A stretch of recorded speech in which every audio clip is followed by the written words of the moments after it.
Срещу. Добър матч за нас. Много по-добро второ полувреме.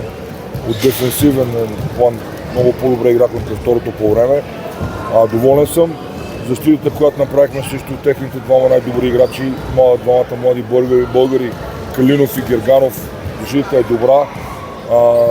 Калинов има само 2 точки през второто полувреме. Взехме мерки на полувремето, защото първото полувреме имаше 15. От друга страна оставихме Герганов да се разиграе повече второто полувреме, но нашата идея беше тези двамата да вкарат по 20 точки, така че свършиме работата. Единствено нещо, което трябва наистина поработиме това с нашите грешки. Втори матч поред губиме над 15 загубени топки.